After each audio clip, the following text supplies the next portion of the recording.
Hi guys, welcome back to the nest. 1936 has kicked off. The Axis power's in full swing. Go ahead and get a little bit of focus right here on our little ship staging.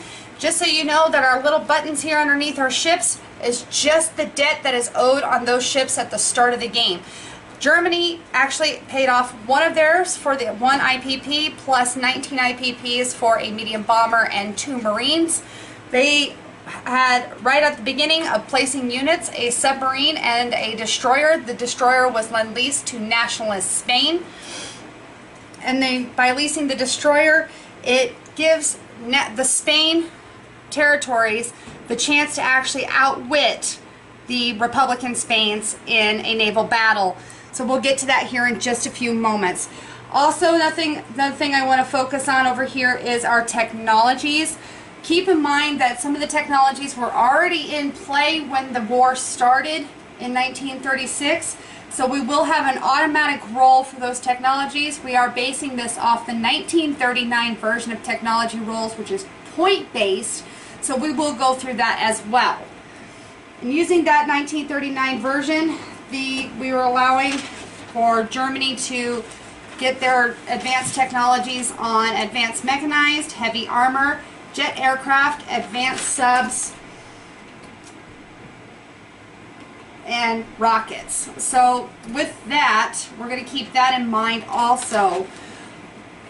Advanced mechanized needed a total of 24 points. Germany rolled a 7, leaving 17. Heavy armor needed 35, they rolled a 9. Jet aircraft, they needed a 24, and they rolled a very unfortunate 1. And advanced subs, as unfortunate as it may be with the U-boats of Germany and what we're very familiar with, they also only rolled a 1, leaving them 23 points that they needed to have for that.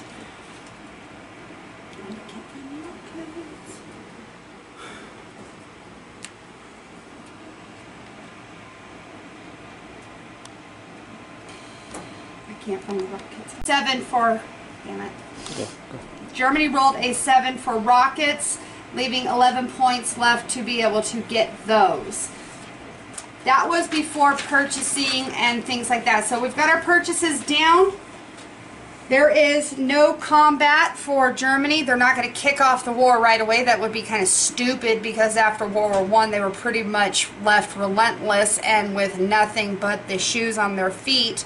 So they're not actually going to take on Russia or Poland or anything like that. However, that in mind, remember these little blocks we were talking about in the intro? We do have our pieces that we did mobilize. So we have this section here is going to be right here in Stettin. And then our Germany block here, this is mostly for Berlin. So we do have those pieces there. And that's so that we don't have all the cramping of all the pieces going on. Our Nationalist Spain is going to be represented as white. Republican Spain is going to be represented as yellow. They attacked from Asturia-Vasconia and to get the Lend-Lease for an open port, and they came in from Leon Castile. And in France's interest, France would want to open up the rail lines, because if Nationalist Spain opens up and they win this particular war, France is going to have that ability to keep the communists off of them, which is a victory point on France's part. So we want to try to keep France happy here, but we also want to try to keep Germany happy. And this is probably the only time that Germany and France is going to actually work together in this entire game. So that in mind, the rail lines actually do direct connect right through there, right through France, and straight into Germany. With the war, the little battle that we had going on here in Asturia-Vasconia and Leon Castile, the artillery unit got first strike and they did miss. The infantry and the cavalry did miss. However, the fighter did hit the 1 unit of Republican Spain that was in there. The defenders shot and they all missed. So Nationalist Spain took on Asturia with no losses, and so they are controlling this area, opening that port. Non-combat, We had a Baltic consolidation, so we moved some submarines over into here. We've also got some new submarines out here into the Atlantic from the naval base, giving them a 4-point movement. The first SS is militia that we have here. Germany militia is allowed to move, and they will stay militia until the upgrade later on in the game. And remember, that is in the rule book. As the SS units come out, you use it, you lose it, use it wisely. West Germany moved to Stettin, and the first SS moved down here to Munich, excuse me. Nationalist Spain infantry and artillery transported up from Morocco, and the entire fleet moved up here to Lyon-Castille. Transport offloaded in Lyon. National Spain and Republican Spain do get a single die recruitment roll to see if they are going to actually get another unit. They can either incorporate 1 infantry or 2 militia, which cannot move. And in Nationalist Spain's best interest, an infantry usually is the better of the two, so that they can move and try to conquer regular Spain.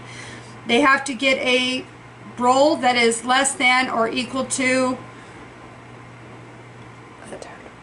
the amount of territories that they have. At this time, Nationalist Spain only had 1 at the time, so that they got, or they had 3 at the time, excuse me. And so they got a success on a roll of 3. They incorporated an infantry. They recruited that infantry to Extremadura, and then the placement of our bomber and our infantry went to Stettin. On Russia's turn, which includes Republican Spain and Communist China, because it is the communist countries together, Russia itself has an IPP balance of 8. And they had 1 advanced technology to roll for. Heavy armor, which has a 35-point balance, they rolled an 11, bringing them down to 24 and getting them a little bit closer to getting that technology. They leased a destroyer also to Republican Spain, and then they also opened up the rail lines through Manchuria over here, so that they can lend-lease IPPs to China. At the time, Communist China only has a 2 IPP balance, so they can only get 1 IPP from Russia right now. Their purchase was 1 light armor and 1 infantry. Communist China now has 3 IPPs with their 2 that they already had at the beginning of the game, plus the 1 from Russia, so they're going to purchase an infantry for that.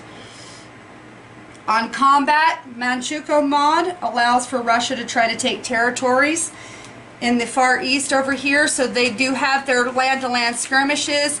However, in the new Manchukuo mod, Russia is allowed to try to take those territories from Manchuria and keep them away from Japan.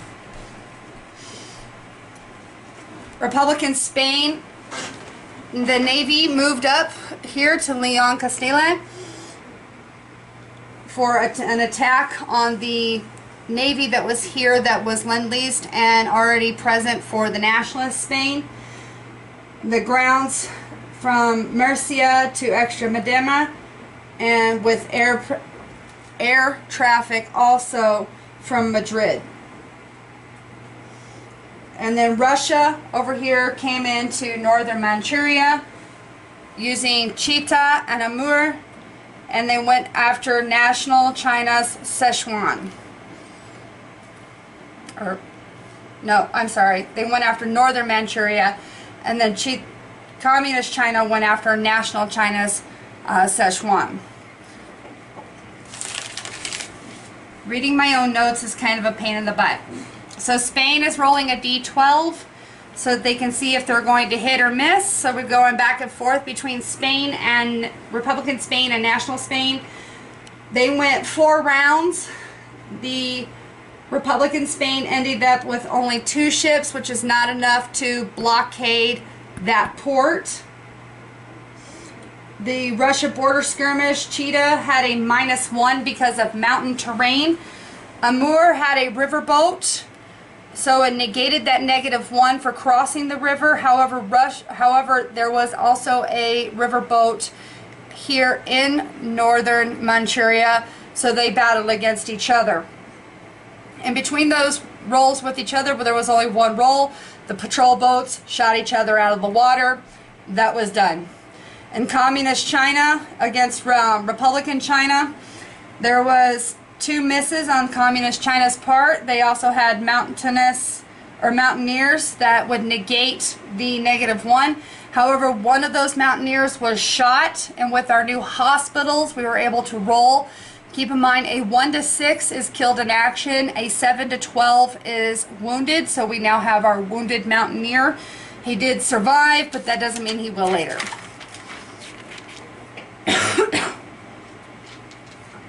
And our Spanish Republicans did take back the territory in Extremadura. Our non-combat move was moving west for eventual invasion of Poland. However, Russia just pretty much just kind of mobilized things but left it right there, leaving us a nice fine line to where we can break it off. Russia took all of their units. We placed them in Leningrad. So we have our block here, just like with Germany, so that we don't have a bunch of stuff sitting right here. And here's our block for Leningrad. Japan controls Manchuria. So we have both of them who are going to purchase, move, mobilize, combat, and non-com at the same time. Japan starts with an IPP level of 12. Manchuria starts with 4. The technology for Japan was long range, needing a 30. They rolled a 2, leaving them with 28. So the purchases for Japan was 2 regular Marines and 1 regular artillery, and Manchuria purchased 1 Kwantung army.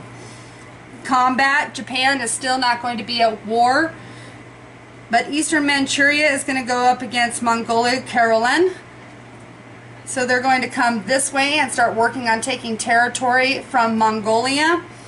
They also utilized a motorized from northern Manchuria and a cavalry from western Manchuria. Eastern Manchuria took 3 hits and 1 miss. Mongolia took 1 hit and 1 miss. The 1 roll for the hospital was a killed in action. Manchuria gained the Karelen plus 1 IPP for gaining the territory. Non-combat moves, Eastern Manchuria moved to northern Manchuria, and Japanese began mobilizing. Now, I'm going to put this very simple. When we first started, we had all of our Japanese ships and fleet completely right here in the northern Japanese Sea, and now they are completely split up short of what is on that block. That block is right here out in the middle of the Pacific. We have our transports, some other basic ships, and we're moving down into what will be Vichy, France. So that in mind, that was a lot of stuff that had moved. That was a lot of information. I know that there's going to be some more going on. Keep in mind, we are still on the first turn order. We are going to go up with the Allies powers coming up next with the UK, the Pac Brits, and ANZAC, followed up very quickly by America, France, and Italy. So we're going to make sure we get those in there. We'll be right back right after this. Like it, live it, love it. Share it on Facebook. See you later.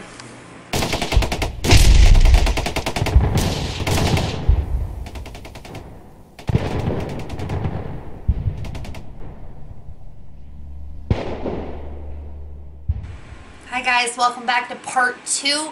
We've got our Allies players who have landed and done everything that they need to do. We're going to start off with Euro Brits, the Pac Brits, and ANZAC. So we'll bring our focus over here. The Euro Brits have an IPP starting level of 11. They had advanced technology already of radar. They needed 8 points to get that. Guess what? They rolled a 9. Good job, Euro Brits. They now have radar technology. With that comes the radar station cost at 5 IPPs per unit. The UK's purchased 1 artillery, 1 infantry, and then they used the remaining 4 IPPs to pay off debt on their carrier over here. And they had an auto place of a sub and a destroyer that went to southwest England outside of the English Channel. With that, their ships decided that they were going to start headed towards the Mediterranean. Torpedo boat destroyer went west, and 1 infantry was transported from Gibraltar. They have a light carrier out of the Mediterranean, getting it out of the way of battle right here, that is heading towards England itself.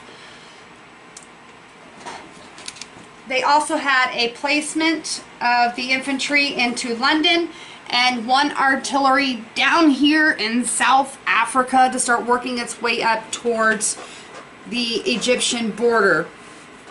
Head over here to the Pak Brits over here in India and Calcutta. They purchased an infantry and a militia. Non-combat moves for the Euro Brits, the Pak Brits, and Anzac, because nobody's at war right now. So with the Pak Brits, the transport are starting to head towards England with the intention of coming up here through the Suez Canal. Hopefully England can keep it open long enough so they can get through there. Their light carriers heading towards Africa, keeping out of the way of being destroyed by Japan and Vichy France. Coastal subs are westbound, and destroyer in Dutch East Indies is also heading up here towards India itself. On the land, we're moving all of our troops over here towards the Burma Road. We want to keep that open as much as possible for China, because as soon as Japanese gets their grubby little hands on it, they're going to close it off, and then China's pretty much screwed after that. Down south, our best friends in the Aussies, they bought one infantry. They have a motorized and an artillery on a transport heading this way, right here. And then they moved their hospital ship to South Australia to keep it out of line of fire in the Dutch East Indies. The Anzac is placing their one infantry that they were able to purchase right there in Sydney. And that's pretty much it for the UK group. We're going to move on to France.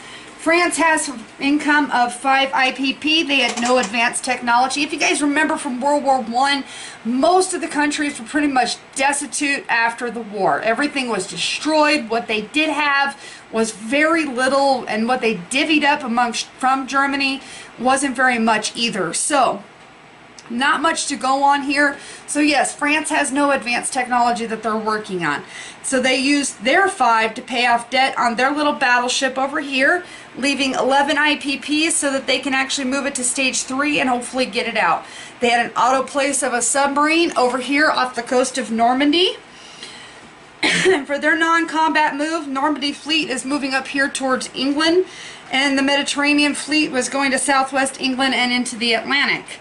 Normandy land units were moving from Normandy to Barcardia and Bordeaux to Paris. In Italy, Italy has an opening of 7 IPP. It's also with no technology. They had an auto place of destroyer and sub, and they went to West Anzio here for that. There are 4 units that they had left to purchase a light tank, and they leased it to Nationalist Spain in Astaria. Remember that it is in the best interest to not allow Republican Spain to win if our Axis players have a standing chance to make sure that they're going to get somewhere. $3 to pay on the debt of their cruiser. And then they have their combat in what we now know as Ethiopia. Back then it was still Abyssinia. So we have our little battle that was here. Unfortunately, this actually paid off in accordance to history. Italy took a nice big hit. They took 2 hits on their units. They missed 5 times, but they were still able to take over Abyssinia, as history did portray. Non-combat moves, their subs moved to the Mediterranean towards Tripoli. And 2 infantry to Kufra, which is now known as Libya. Now it's time for the big country. America is coming in. They're not at war yet, so they only have 6 IPPs. They also control the KMT, or the Republic of China. Our technology was heavy bombers. They rolled a 4. They needed 40. Obviously on a D12, this is going to take a few rounds to get to. So they used the 6 IPP that they have to pay on the balance of their carrier. So now they only have 6 IPP left to pay on that. The KMT uses their little 6 IPPs that they had to get 1 mountaineer and 1 militia, and the KMT decides to not attack communist China. The Atlantic Fleet over here amongst other things. You can see our big box here. We love our big boxes. Our battleship and cruiser and coastal subs are heading towards Panama. And we're going to consolidate our transports up here towards DC. Now, this little box is everything that is sitting in DC right now. Our New York is moving 2 destroyers to just DC, and Florida's medium bomber is flying up in that general direction. On the Pacific side of our American board, we have one light tank that moved from West USA heading towards DC. It's sitting over in the Appalachians right now. And the entire fleet will end up consolidating right over here at San Francisco. The KMT is pulling back from the coastline because Japan really is just too strong for them to try to hold off an amphibious attack. So they're going to head towards the Burma Road, use the mountains to their advantage, and keep that Burma Road open. Placement for KMT, the KMT placed their mountaineer in Hunan and their militia in Henan. Now, that's pretty much it for round 1, so we're going to go ahead and take a look at some of our next notes for the next couple of rounds. A few things for you guys to take a think about is, remember our German SS divisions. My fellow Axis players, I beg of you, please be prepared. Look at that rule book, because your next placement is in July of 1939. If you do not have those units sitting in those particular cities, you do not get that SS unit. So be prepared. So you're going to be seeing that in the next round. Another thing that you guys want to keep in mind is that in July of 1939 is the earliest that the Molotov-Ribbentrop Pact can be signed. We had ours laminated so that we can actually take a dry erase marker, sign away on it, and if it's destroyed, we simply erase and we're done with ours. In July of 1939, which is coming up here in 2 more turns, US and Russia will start rolling to increase their IPP balance. Axis players, this is especially important for you to make sure that you're paying attention, because they will be rolling a D12 to get that far. This is in accordance to the tensions across the globe, so that their economy can start being boosted, aside from the technology of wartime economy. Russia also maintains a non-aggression pact with China, so they cannot attack China. So once Manchuria has taken over whatever it is, Russia and Manchuria can go head to head, but that's pretty much it. Other than that, we're going to be heading on to round 2. Germany's up next. We're going to start looking at these new SS units that we're going to be bringing in into July of 1939, which includes a motorized infantry and another militia.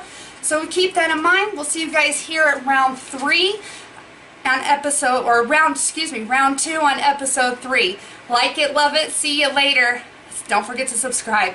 Have a good night.